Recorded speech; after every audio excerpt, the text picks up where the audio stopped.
This is Pastor Joyce Hardnett, Senior Pastor of In His Army Ministries Apostolic Church, located in Jacksonville, Florida. Listen, I need your attention for one moment.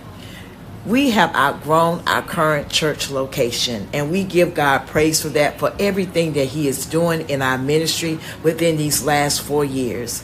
But we need your support to help us purchase a larger church building. So I'm asking you today to pray and consider partnering with us by planting a seed of any amount, whether it's $1, whether it's $5, whether it's $50, whatever the Lord lays on your heart. We're asking you today if you would consider planting a seed with us, to partner with us to be a kingdom investor. Now, we have 3 different secure ways that you can give your seed offering, and that's through PayPal at PayPal.me/In His Army Ministries, or through Giveify In His Army Ministries, or even on text to give, which is 904-664-3021. I want to thank you in advance right now for your gift. We are a nonprofit 501c3, so all your gift donations are tax deductible at In His Army Ministries, where we see miracles. May God bless you. I gave me a word. And what will the signs be? What will the signs be? Amen. Amen. Some of the signs that you're going to see, at least 12 that I came up with. That's right. It was going to be a widespread of wars and natural all across the world. We're not just in a city pandemic. We're in a global That's right. pandemic. Amen.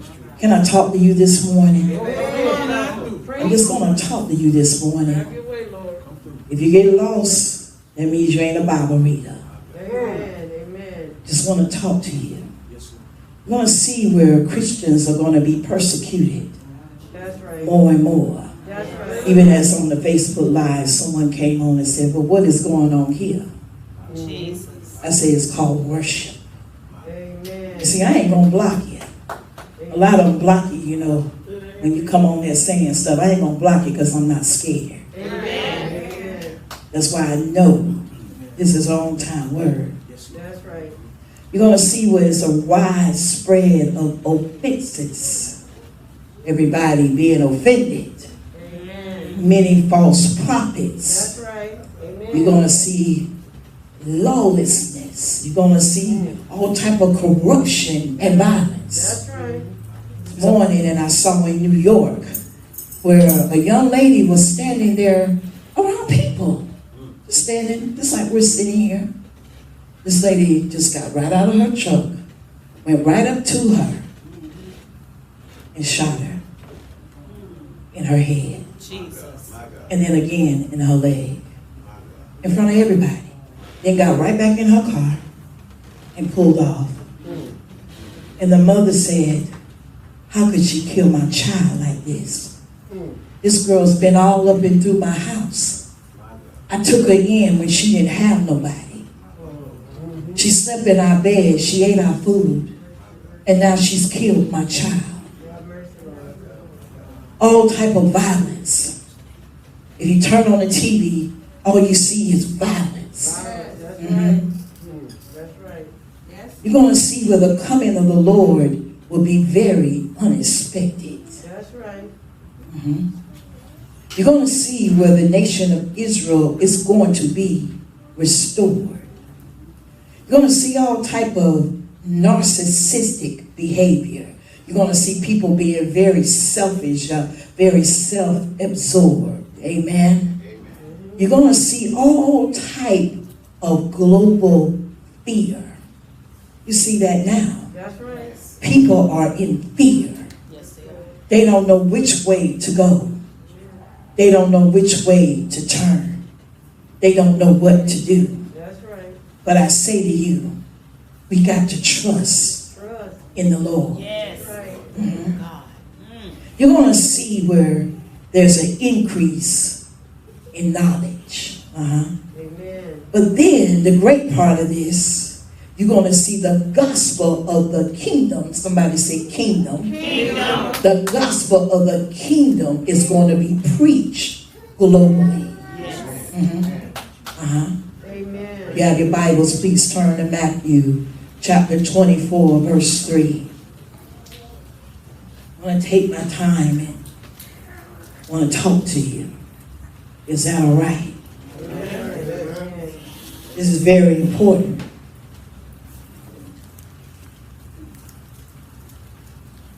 Matthew chapter 24, verse 3. It says, while he was seated on the Mount of Olives, the disciples came to him privately and said, tell us, when will this take place? That's question number 1. And what will be the sign of your coming? Question number 2. And of the end. Amen. Amen.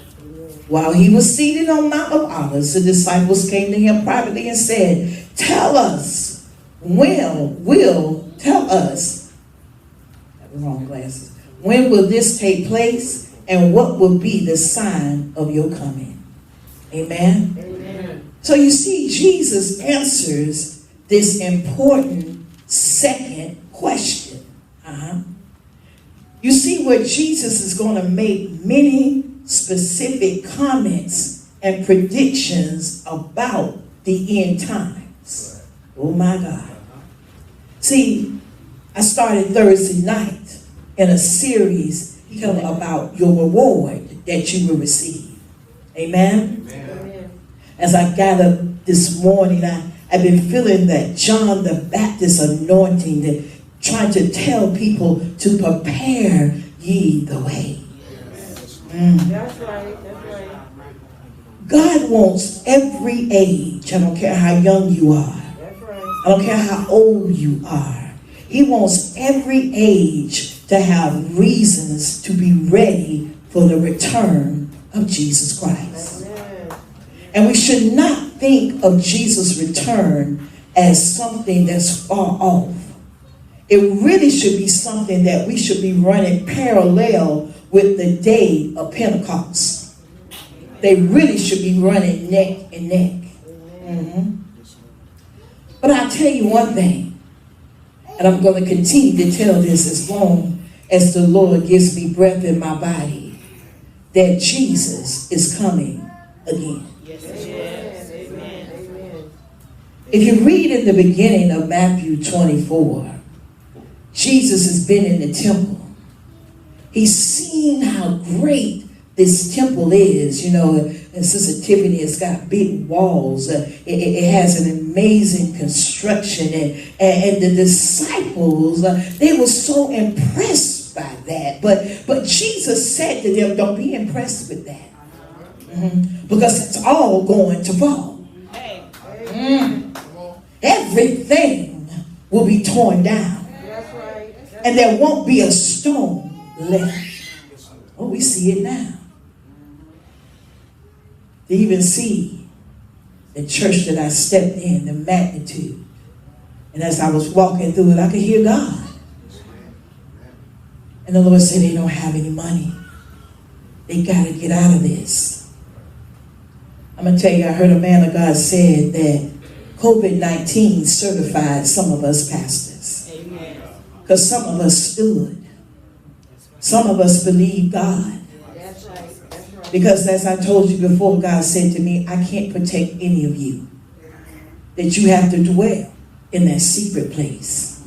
You got to dwell under the Almighty. I don't judge any other pastor. They did what God told them to do. Amen? But I have to do what God told me to do. That's right. Amen? They have churches of different sizes. Whatever God told them to do, that's what they did. That's none of my business. Amen? But I know that God's word, this law does not supersede God's word. Amen. And that's what I stand on. And I don't care who like it. This law, we obey the laws of the land, but this law does not oversee God's word. Amen.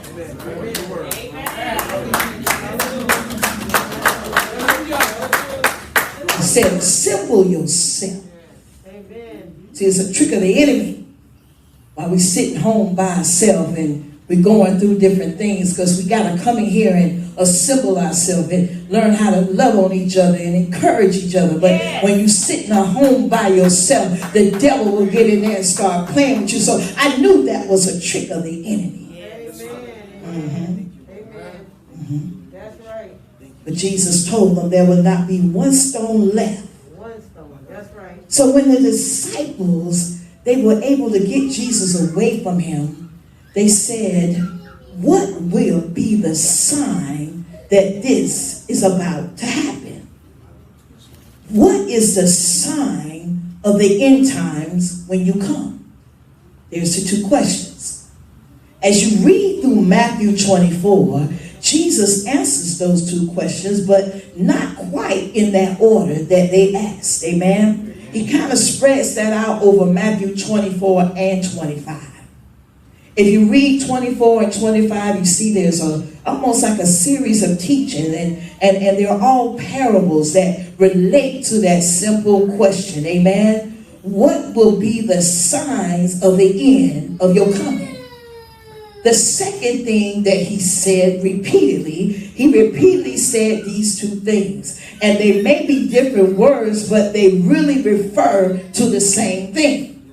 One of them, he said, prepare or be ready. So he tells us to what? Be ready. So he tells us to watch and pray. That's mentioned 4 times. Amen. You read the word, you got to get detailed. Don't skip over nothing. That's mentioned 4 times. Now 3 times, he said there's going to be some tough times in the end. He told us there's going to be some tough times in the end. Yes, Lord. He told us it's going to be difficult. So I don't know what's wrong with us, because if we're Bible readers, Jesus told us it was going to be difficult. He told us that the times was going to be rough. So why,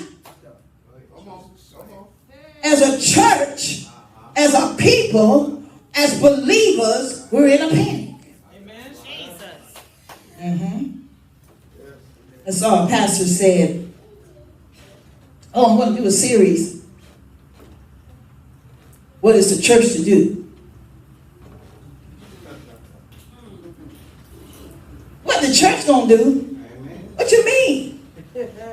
What you need to do a series about what the church, you need to be preparing the people.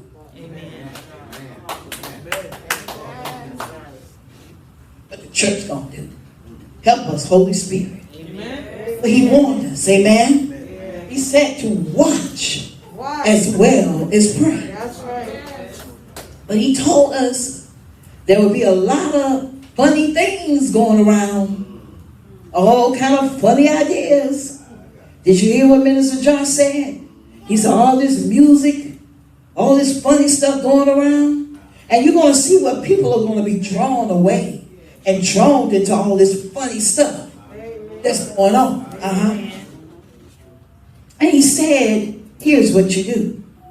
Jesus said, make sure that you personally prepare yourself. Make sure that you're in a place of prayer. Make sure that your spirit is sensitive and that your spirit is awake. You hear me been coming up here and I say, wake up, oh Zion. You hear me when I take this pulpit. I'm always saying to you, wake up. Wake up. I just want to list for you the signs. Some of them I've already done. Amen. But I'm just going to do a couple. Amen. As I told you, it's going to be a widespread of wars. It's going to be persecution of Christians and offenses and false prophets. And with these offenses, you're going to see what people, they're going to be offended and they're going to betray one another. That's one of the signs of the end times, is how easily people are going to be offended. They don't want you to say nothing to them. You're going to see many false prophets. You're going to see people who present themselves as believers and that they're carrying a word for the season, or they're carrying a word from God, but they're really not. They got an agenda to try to enrich themselves, and they like to exploit God's people for their own needs. The Bible says, and by their fruit you will know them. That's right. Amen. You got to have a strong spirit of discernment. As the under shepherd of this house, I don't like prophecy being released until you've told me in my ear. Because I'm not just a gift of prophecy, I have the office of a prophet. So therefore, as a pastor, I got to keep the sheep in the fold. So we're out here releasing words, and you have not said something to me, you're out of order. Because God is a God of order. And you don't know the backside of what somebody may be going through. And I have talked to them or dealt with them. So when you're releasing stuff, you can mess somebody up. Just because you hear something doesn't mean that it needs to be released. Amen. If I trust you to get up here, I trust you to respect me as the under shepherd of this house. Sister Tiffany had a word for Brother Mondo, but she came to me and she said, Pastor, I have a word. I said, what is it? I made her tell me, because I don't need him messed up. Amen. Not saying anything against her or that she don't hear God, but I'm the pastor. And I can't let the sheep get messed up. So you got to be careful, saints. Learn how to open your mouth and say, hold up. Hold up. Don't nobody need to be inboxing prophecies. That she's sending me something you hear from God. Leave me alone. You can hear him too if you pray and get in your word. Yes. Amen. Amen. Jesus. Jesus. So what I'm saying is, you got to be careful. Because there's many false prophets. Amen? Amen. It's going to be a widespread of lawlessness. Yes. People are going to totally disregard the law. That's right. They do it now. Yes, they do. That's right. They don't want the police to say nothing to them. They go into an act. That's right. We never did that in my day. If the police pulled you over, you gave respect to that badge. But now, they trying to get rid of the police. Yes. People so disrespectful, even in the church. That's right. I don't respect the man or woman of God. I'm going to do what I want to do. Jesus talks about that in Revelation in the church of Lacedonia. That's right. When they wanted to do what they wanted to do. But see, Jesus said you're going to be either hot or cold. I'm going to put you out. I'm going to spew you out of my mouth. That's right. That's right. Oh, I may not get a lot of amens. It don't matter to me. I'm going to preach his word. See, there's a consequence in verse 12 that the love of many will grow cold. See, our love for God, our passion for God, a selfish love that serves people with no agendas. We shouldn't have an agenda to serve. See, that's what's going to grow cold.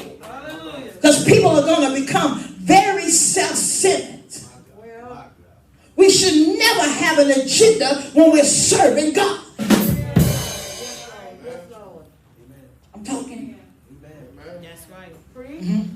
See, Daniel said, shut up the words and seal the book until the end, to the time of the end. He said, close the book, because what I reveal to you won't be understood by anyone until the very end. He said that in the end times, you're going to see people running backwards and forth. Backwards and forth. To and fro. You're going to see that in the end times. See, even this knowledge, you can go out here and Google anything. anything. Didn't I just tell you that knowledge is going to increase? In 1900, the knowledge doubled every 100 years. Amen. Amen. But by 1945, it had doubled every 25 years. In 1980, it had doubled even more. Why? Because that was the introduction of computers. IBM had predicted in 2020 that knowledge would double every 12 hours.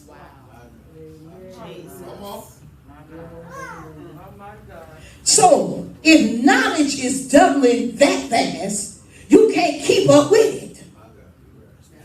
We have to learn how to live in a world where knowledge is changing so fast that you have to build something different inside of you. You can go Google anything. Oh, my knee hurt. Let me go ahead. What that mean? My knee hurt. Ooh, I can't hardly breathe. Let me Google that. What that mean? Oh, my. Oh. Yes, you can. All this knowledge. Amen. Amen. We'll run out here to the computer before we go to the Word of God. Yes, amen.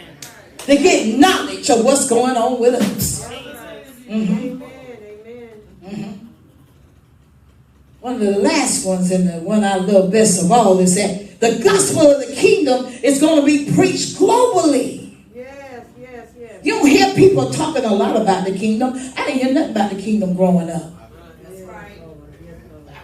We should be talking about the kingdom Yes. of God. Yes, Lord. Oh my shy, you'll say.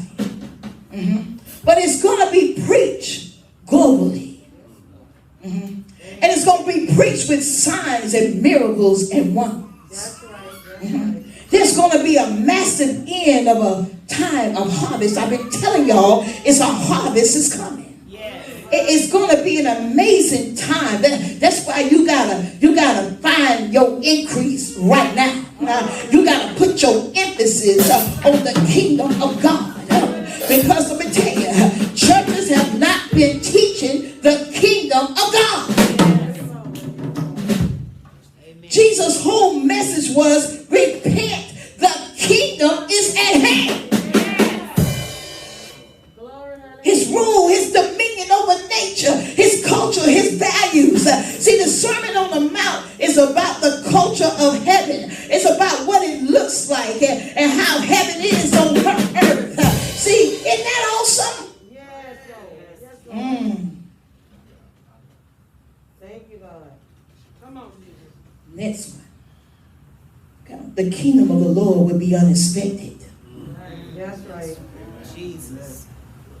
In Luke 17:28, it says, likewise, as it was in the days of Lot, they ate and drank and brought and sold and planted and built until the day Lot went out of Sodom, and then it rained fire. Well, See, anybody ever seen it rain fire? But nobody had even seen it rain when Noah was building that ark. that's right. That's right. Nobody had seen no rain, That's right. but he did it anyway. Amen. It was something different. Amen. So in the last days, when I'm telling you, you're going to see stuff that you ain't never seen before. That's right. See, the day Noah left, it rained fire and brimstone, and it destroyed everything.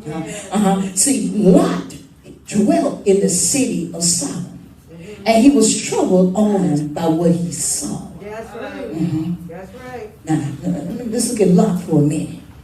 We all know that Lot was Abraham's nephew. Yes. Amen. Here was Lot. He was walking with this great man, Abraham, great man of faith, Minister Josh. He is walking with him, man. And he was in the anointing and the purpose of God. He was in a place where he could prosper because he's walking with this man of faith. But he forgets to be grateful. He forgets to honor his source. Yes, Lord. So he finds himself competing with Abraham. Amen. Y'all want to go with me. But one thing about Abraham, he was a very gracious man, Sister Tiffany. So, see, what you got to understand, see, when you're connected to God and God is your source, you can be gracious.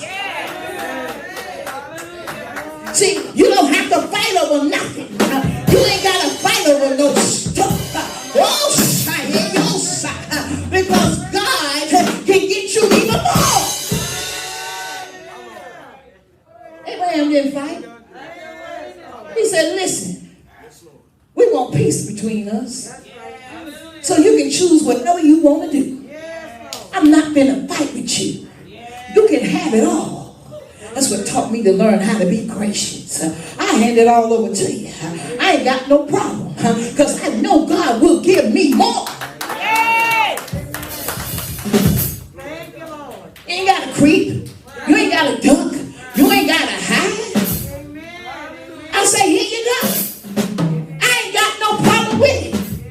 Because I know I got some blessings ahead of me.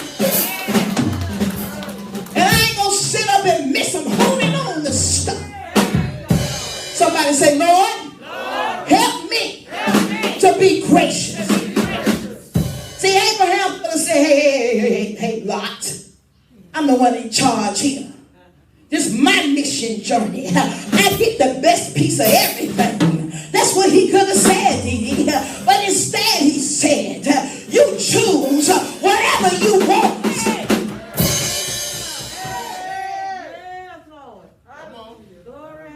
He looked down on the land and he said, ooh, that looks nice. That's nice and flat. I can see some nice cities here, as well as I can do a couple of things here. But what happened next to Lot, it happened slowly. Because he dishonored his source. He began to start competing. He began to start promoting himself. And then we find him camping outside the city.